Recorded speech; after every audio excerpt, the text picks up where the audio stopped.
heart and soul of a nation, beckons the call. The voice of our forefathers heard in the distance. A house divided against itself cannot stand. To reclaim our honor, our soul. The challenges of a generation call out. Future generations hang in the balance. We choose liberty. This is the voice of a nation. Of a nation. Of a nation. Of a nation. And now, Malcolm. Many of the stories that we talk about on a daily basis, a lot of those roads, if you've been paying attention, lead to China. It is remarkable how many stories we discuss and those roads lead to China. Even the climate change industry, which has become a huge industry now, those roads also lead to China. And people don't even realize how much they lead to China. For instance, many of the rare earths that are needed for wind and solar, where does all that come from? Well, China. And yet they get a pass when it comes to the Paris Agreement and all of these crazy agreements that happen. None of them make any sense. But the bigger point is all of these roads lead to the CCP. And their quest for really world domination, that's the subject of today's program, my fellow Americans, is the CCP and world control. Today's going to be a very special program. I'm going to bring on actually a co-host today with me. It's exactly it. And we're going to really have some terrific conversations today about China. You're going to learn quite a bit here. Please, let's welcome on here. Dr. Lee Young is here, and she will absolutely be here for the duration of the program and co-host the program with me. You know, Dr. Young is an independent virologist. She was the one who left Hong Kong and was really the whistleblower calling out the CCP, really telling the truth about the origins of COVID-19, as the politicians here were still arguing whether it came from the bat in the soup in the market, or whether it was the lab in Wuhan. We know where it came from now. She has been on the front lines here and warning the world and surely America about what has taken place. You've heard her on the program, and she's well-spoken, of course, around the country on these matters. So, Dr. Lee Young, welcome here to the Voice of a Nation. And today we'll be a little different here. You'll be calling the shots a little bit. How's that? Oh, thank you, Malcolm. I feel so happy about that. And yeah. Now you can ask me questions, right? And say, well, Malcolm, what do you think about such a, right? Yeah, that's exactly how that goes. We will interview each other over the next couple hours. How's that? All right. All right. Nice. Exactly. So let's start now with, there's 100-year point here. I want to talk with 1949 to 2049. It was in the revolution when Mao had made that claim. Did he not? Oh, yeah. So it is a whole change for the Chinese and also for the world, because from 1949, when Chinese Communist Party grabbed the regime from other parties and after World War II, and then established that so-called New China, we know the People's Republic China. So after that, they basically conducted numerous of the inhuman, evil actions in China. And from that time to now, it's already over 70 years. And they have already adopted it for generations of the Chinese people. And their evil trial actually already got a kind of ideal result for them. Now they become very ambitious. They want to promote this kind of results, experience to all over the world and make it one world and, of course, one communism. You know, when people say, and you hear this comment about 2049, or they want to rule the world control, should people really believe that? I mean, I just stop a moment and say, I mean, it's one thing to make this statement, and then it's another thing to back it up. Should we all believe that is actually their intent? Oh, that's not the matter whether you believe or not. that is the motive and also ambition from Chinese Communism Party. And frankly, they have already conducted from the beginning, even with Chinese, when I was young, I spent 30 years life in mainland China, then moved to Hong Kong. So when I was young in China, we have such brainwash that propaganda from childhood that talking about later, in the future, communism will be the tool to free all the world. So this sounds something you will feel it's just a slogan. But later, during so many years, when you see what they are doing, you actually will understand that it's not only a slogan, it's about their long-term strategies. Yeah. They have used their best weapon, propaganda. Including misinformation, lying, denial, all these things, and then to enhance their power. And also they use this way to invisibly, softly brainwash people all over the world.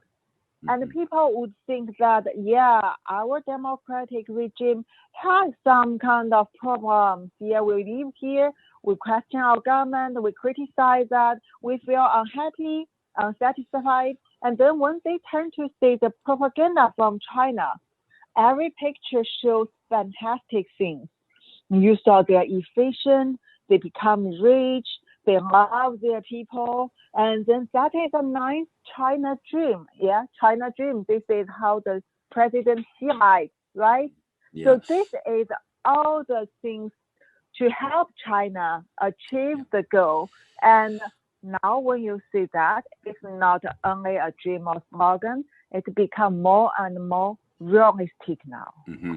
I really like what you say there and the wake-up call. And just listen, when you say, well, like, okay, you can think whatever you want to think, but it is really happening. And that kind of tells you. So in other words, if somebody's in denial, that's kind of their problem. But China is doing exactly what they're doing. Now, here's what I'm wondering now. Let's go down this road. This is interesting to me, Dr. Yan, and here's why. All right, I'll remember back when Trump had President Xi Jinping, and he was at Mar-a-Lago in Florida there, which was beginning to be called the Southern White House, where Trump would meet different people, officials in the state of Florida. And then Mar-a-Lago, there was this moment where Xi was there with Trump. Trump tried to build a friendship with him, knowing, like Sun Tzu, the art of war, you always keep your enemies close by. You want to know what they're doing. You want to know what's happening. I mean, Trump knew who they were because he spoke about China. Oh, my God, years and years before then, he warned America about the threat that was China.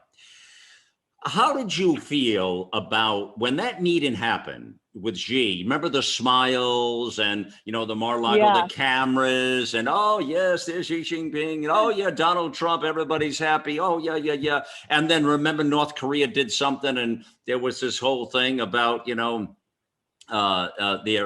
had spoken out, and actually there was this military threat while they were there in Mar-a-Lago. How did you feel about it, Dr. Yan? How did you feel like the relationship was going? Did you know this was all just a trick? Did you think there might be some hope and promise for a better relationship? And how did the Chinese people feel about that meeting as well? What I can tell you is generally, what Chairman Xi or the other chairmen in Chinese Communist Party, when they show to Americans, no matter to American people or American president, that's just the things as their disguise. So they want you to feel they are very polite, they are very modest, they are very friendly to you, and they want to make the deal, make the business with you like the other countries. So you will have a nice beneficial relationship with China, and then you will work together to develop. But the thing is, inside Chinese Communist Party, they always treat the Western civilization, the democracy, the freedom, these things as their enemy ideology. So no matter how friendly they show in front of you, in front of the camera, you should always understand that they are lying to you. It's basically, I think, like the little red hood. So the girl and switch to the wolf grandma, right? The wolf pretend to be the grandma and be nice to you and want you to have dinner with her. And the final thing is the wolf just want to eat you. That can explain any occasions, no matter you say Xi or previous Jiang, even back to Mao, when they meet Americans, the same things, and they are developing. Yeah, it's so funny. You take the Red Riding Hood fable and as a good example, as a good example, to get the point across of who the wolf is and in wolf's clothing there. But all right, it's interesting. Here's what I'm wondering. Think about this a moment, Dr. Yan, and I'm thinking about, I think about Barack Obama in his administration, and then I think about Donald Trump in his administration. Now, Barack Obama was 8 years. He got two terms in office, and Trump got one at that point. So, but here's what I remember. I remember when Barack Obama, the 44th president of the United States, when he went to China, I remember they insulted him. They didn't provide do you remember that, where they didn't provide the proper stairs and it wasn't in the front of the plane he could come out, he had to come out in the back. In other words, Xi completely insulted Obama. Do you remember that scene? I don't quite remember the things, but when you say they try to insult, this is something actually still also in their ideology that Chinese Communist Party thought they are the best. So this kind of insulting or discrimination or this kind of humiliation actually come out from the details. As I just told you that they disguise to be friendly to you, but during the disguise, there are always kind of details that show the real purpose behind. Right. Did they like Obama? To be honest, compared to President Trump, Obama has a more positive kind of comment from the Chinese government media, but that doesn't mean they like President Obama. Actually, they don't like any president, as I told you before, because these are the American president.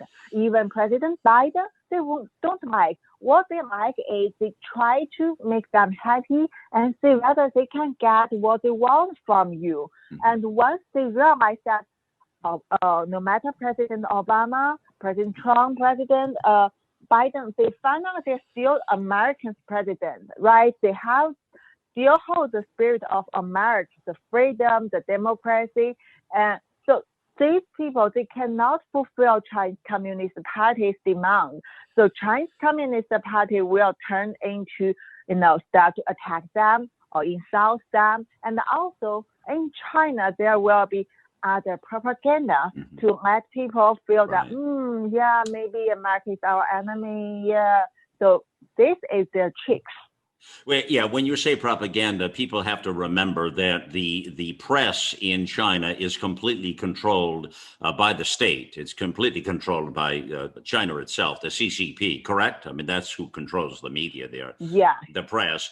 Yeah. Here in our country, we used to have a free press, but it's so corrupt now that they are kind of in partnership, it seems to be, with Washington, like lock and step. Well, not so much Washington, but the establishment, the Marxist left. There's a very strange relationship there for sure in our country. And even though they're in denial, the other day, you might have heard this out there, the NBC host there, Chuck Todd, come out and say, "Oh, what do you mean? This is just in the Republicans' minds. They're not to the left." Everybody knows the media in America goes to the left, Democrats and the Marxist left. But he said, no, that's just in the Republicans' imagination. Oh, sure. That's kind of rubbish. Here's what I'm really wondering. The point I'm making about Obama and Trump, I'm getting to a point, Dr. Yan, and here it is. All right. So Obama he was not really a threat to the CCP. He was actually no threat. I know that they didn't like him. I know that they did insult him on that trip that he made there, that one particular trip. I remember it vividly. And I remember they didn't like, but they got their way. They could pretty well do whatever they wanted to do with Obama because he didn't question the trade deals. He didn't question, the deficits in those trade deals. He didn't discuss the one-sided arrangement we had with China. He didn't discuss any of the problems we're having, whether it's the climate change problems, whether it's the military, the stolen technology, our universities, which we will talk about today. So they knew they kind of could do whatever they want with Obama. When Trump came in, Trump rocked the boat. He totally and he talked about this for probably 20 years before he got into the presidency. He was a boat rock and he questioned China. He called them out. What I'm wondering is this. I have a sense or a feeling. It's just my feeling, gut feeling. I don't think China would have been making the moves they're making now, including COVID. I think unleashing COVID onto the world was, as you and I've talked about many times, was a very intentional act. This was a bioweapon, an unrestricted bioweapon that was released onto the world. And they knew what they were doing and they wanted to do it. But I'm really thinking Trump really, I think that 100-year period is what I'm driving at, from 1949 to 2049 with Mao and the revolution. And here we are. And it's like, okay, I think this kind of pushed everything forward. I think Trump, with him rocking the boat as heavy as he did, and, things were going really well in America before COVID. And I think that was a real threat to China. And that's why they made the decision, the calculated decision to do this unrestricted bioweapon. And they started to do other things as well there. Their influence in Hong Kong, they got really aggressive with Hong Kong, and they canceled all their agreements with Great Britain. Remember, they were supposed to be 50 years. They were supposed to be, peace and not touch anything there. They lied about that, which they lie always about their agreements. You can't take them at their word ever. So I'm wondering, do you think at all? This is my gut feeling. I haven't heard anybody say this, but I have a gut feeling that I think Trump. I think he expedited the process, Dr. Yan. I think he pushed it all forward. I think that 100-year period, I think China started to get nervous. I think they felt like they were losing. They were having a lot of economic problems. They were having a lot of major trade problems and deficits. And I think they got nervous because of Trump and everything he had done, as opposed to the Obama regime, which was really not a threat at all. But yet they respect somebody like Trump in a weird sort of way, because they kind of respect an enemy that pushes back. But I think Trump really got into their psyche, into their brain, kind of their psyche. And I think that was a problem. Can you speak about that a moment? You agree with what I say there? You disagree with what I say there? What do you think? I think your opinion is very brilliant, because President Trump actually was a big threat when he was a president for the Chinese Communist Party. And even now, they still don't like him, because President Trump is also very brave, straightforward, and quite brilliant. And he's the one realized what happened as a position.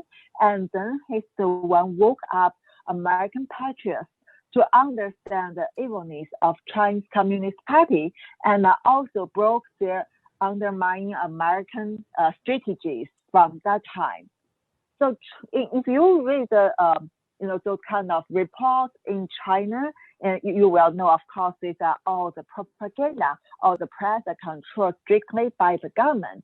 And those kind of reports are all negative to President Trump, unless when they try to play tricks before they see President Trump's response, they will give some positive things, try to make him happy, but still they would fail. So China basically was quite nervous about President Trump and his policies, and also especially when they see more and more Americans woke up, and that makes China more and more terrified because they know that they are using propaganda, using lies to cheat you, and if you still keep innocent, they can do the next step strategy. But if not, they know America is still stronger than China government. Absolutely. So that's why finally, when they feel that desperately, they try to conduct the things, they start to use unrestricted bioweapons. This is like in a criminal psychology, if a woman try to kill a guy, a stronger guy, so most probably the woman won't just use knife or gun because she knows that physically it is not advantage, right? But she will think about to use the toxin, the poison things. So that is, just example to reflect in the criminal psychology to tell people that when one side is weaker, the other side is stronger. So when the weak side try to undermine and even kill the strong side, so the kind of unrestricted bioweapon like this COVID-19 virus is their priority choice. Do you think America is its own enemy? You mean Americans own their No, own enemy? is America our own enemy? And what I mean by that is, in other words, we are self-inflicting with our policies and the way this fear campaign, you just talked about the fear campaign. And here in America, we are allowing this to happen. In other words, so we are kind of in a weird sort of way again, but very accurate way. We are our own enemy. It's not so much anyone else that's our enemy. We are doing it to ourselves. Does that make sense? I think actually that is also some good part in your culture and in your democratic structure, because you have to always understand the weakness and then point out, and then you have the right to do that. Then you can improve. In China, Chinese people have no such right. We cannot question our government. We only can tell something positive. So according to them, if you're telling something not positive about government, you are the traitor. You are the helper for enemy power like America. So these are something, in America, you have this right, but how to use it properly, that is Americans need to think about that. And if there are something you feel already goes too far, and Americans not satisfied with that, and you feel it will undermine your freedom, undermine your democracy, undermine the real spirit of America, then you should try to crack it. But always good to have such kind of system to give people chance to talk about the weakness of your country. You see, there's a price to pay for an open society like ours, of course. Whereas the CCP, China, is a closed society. It's a totally different thing. And there's a lot of things you can't do there. So if you are there and you are always complaining and calling out the government and become a problem, what happens to you? So if I dare to complain the government in mainland China first, I think according to their statistic data, at least 10 to 20 surveillance camera averagely per person for surveillance from government. So also at the same time, you have the social media app like TikTok, like the WeChat. These are in your phone already implanted the surveillance system too. Don't feel surprised. I mean, this is a fact. We charge people under 7 days, 24 hours that kind of strict surveillance from all the aspects you can imagine from the government. So the most realistic things would be if I feel, for example, recently there is a very huge flood ruined big province, one of the biggest province with the biggest population in China, Henan, and that flood has made many people dead, but government still just claim around 50. And then also they never tell people this is not because of the storm, but it's because of the government has already released the flood from the reservoirs and in the Yellow River without warning and without helping people to get away from their hometown. So this kind of man-made flood, if you dare to question the government, you will say, oh, I feel upset and I need the compensation. So immediately you will be disappeared because they quickly target you. You become the negative factor for the government. And this negative factor, according to their definition, that means you are the traitor and you are the still again maybe helping America to, try to discredit our great Chinese Communist Party. So you are not people, you are people's enemy. And for people's enemy, you'd better not exist. Yeah. So in a society like this, like you say, the cameras and the censoring is everywhere. The phones, the social media, the TikToks, all of that is all monitored 24/7.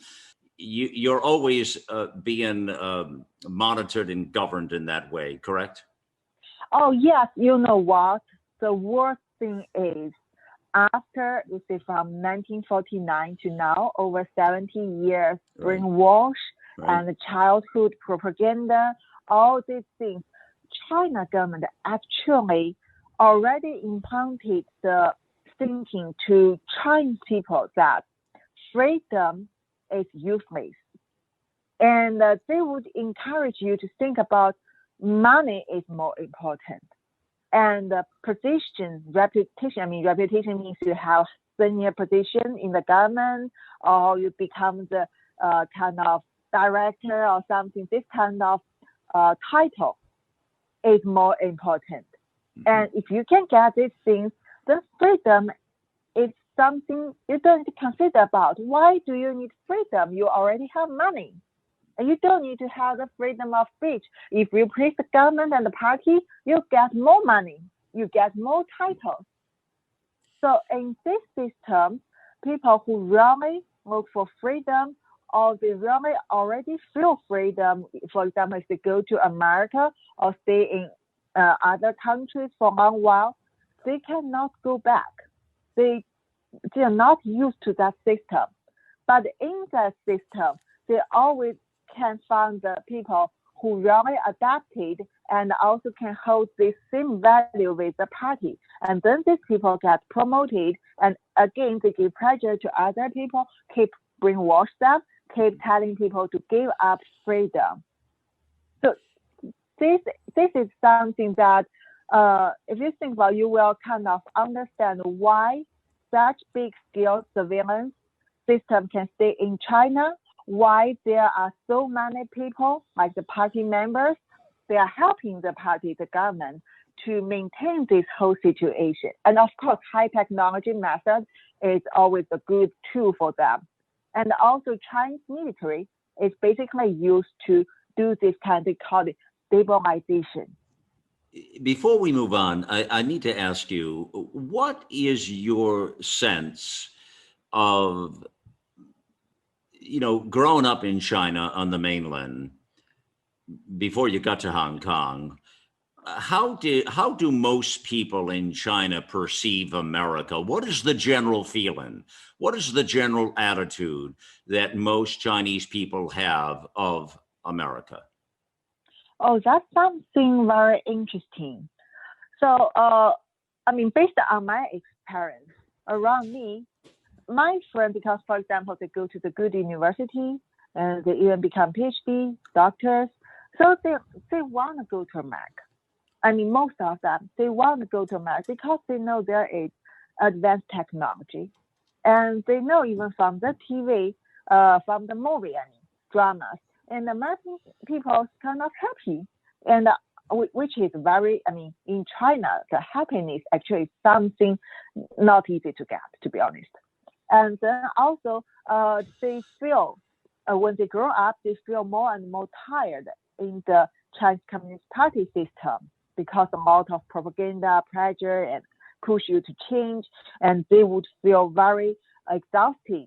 So if they have a chance to go to US, and most of people will say, oh, when I was there, when I visit US, it's very relaxed, and yeah, the life is more relaxed than we thought. We also do the right things. We can still do the study. We still can get good salary, and we feel easier there. So that's definitely, and also most of my friends, I think, especially when they have this kind of experience or their family has such experience in US or other democratic countries, they want to send their kids to the democratic countries.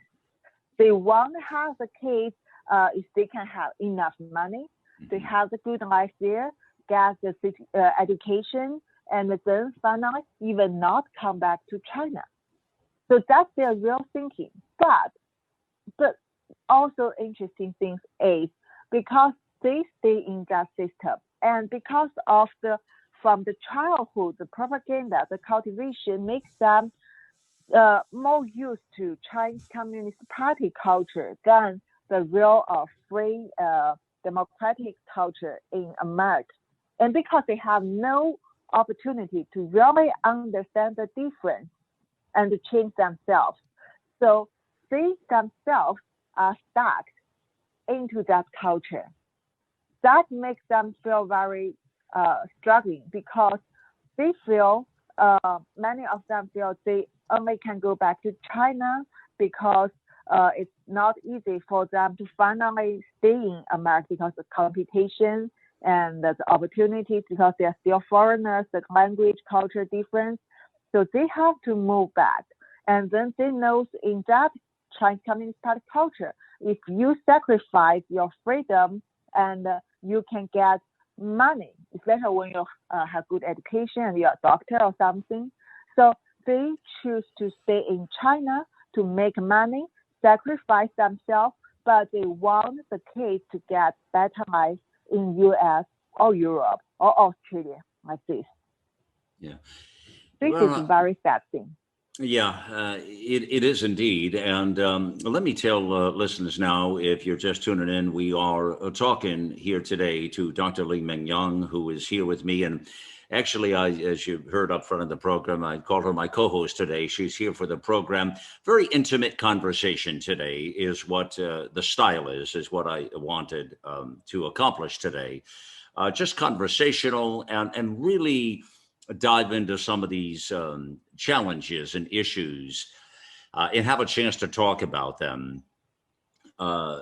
Each time I've talked to Dr. Yan, both on mic and off mic, it's always very revealing. She's always very authentic, very honest, and it's always an engaging conversation. So you'll learn a lot today, without question. One of the things I want to talk about just ahead here is the universities. It's a very interesting op-ed on America Out Loud, and it's entitled "The Chinese Communist Party Influence in Our Universities Must Stop."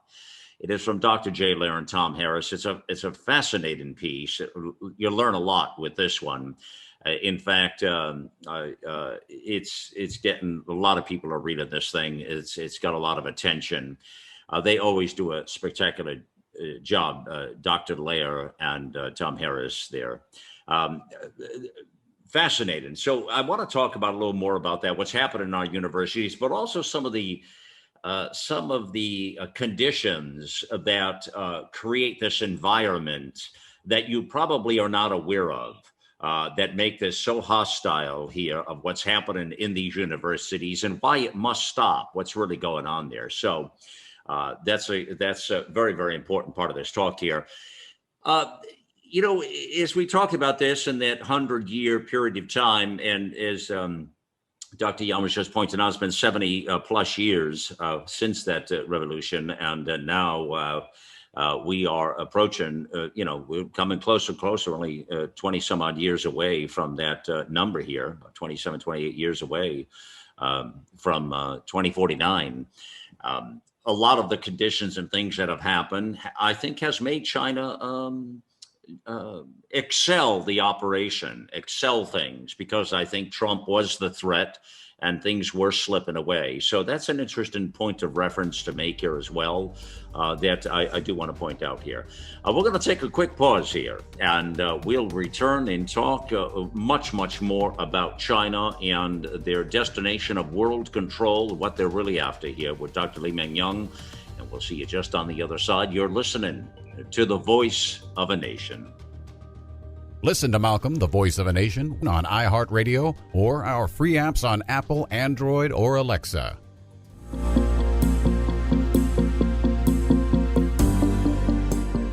The America Out Loud family is comprised of patriots in the true sense of the word. We know that if America fails, the world will fail.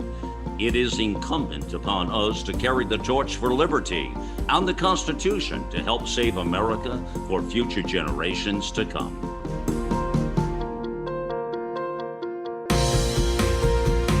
AmericaOutloud.com. It's a fight for the soul of humanity.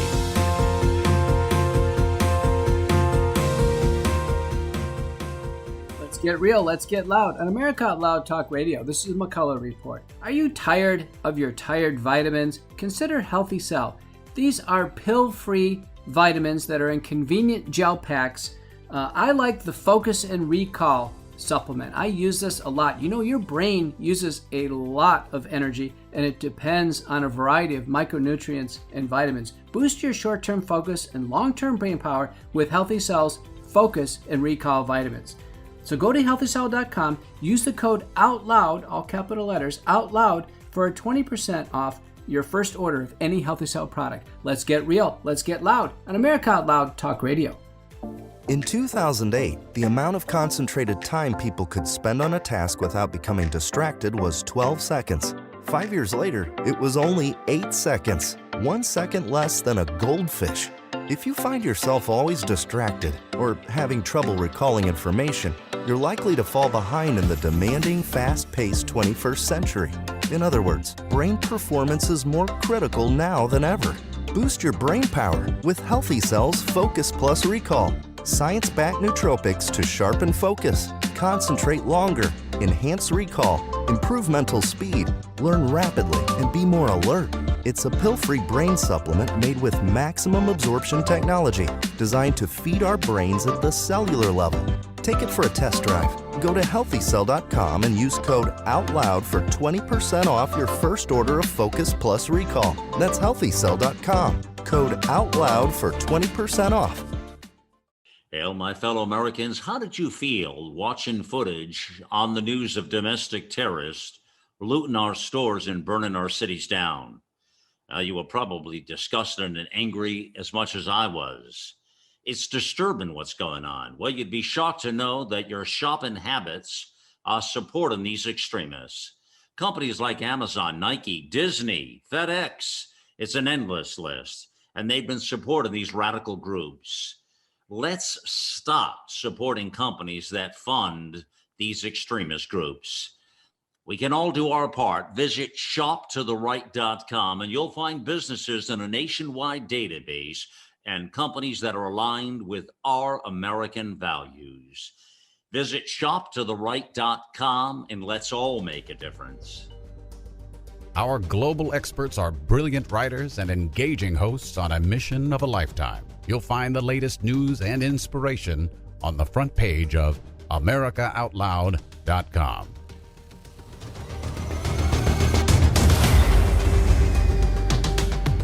We join you back here on The Voice of a Nation. It is Malcolm Out Loud here, yours truly, and we are talking here about the CCP and world control. With me today on the program, as you know, Dr. Lee Meng-Young is here for the program, and sometimes I find, it's nice to come into talks sometimes where it's just open-minded, where you don't have a big agenda.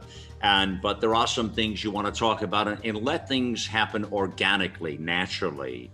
And that's kind of what I wanted to do today. It's what I said to you before we went on today, Dr. Yan, is just let's have real conversation. You made a statement a few weeks back here now on, I think it was on Viewpoint actually, but you said this. You said, because of an ideology, the whole CCP regime is just like a machine which has no humanity. They don't care about life. They just want to control the world. Now, that statement got my attention. It got my attention. I'm sure it got a lot of Americans' attention. And actually, it's why I referenced today's talk because of your quote, is why I call today's talk CCP and World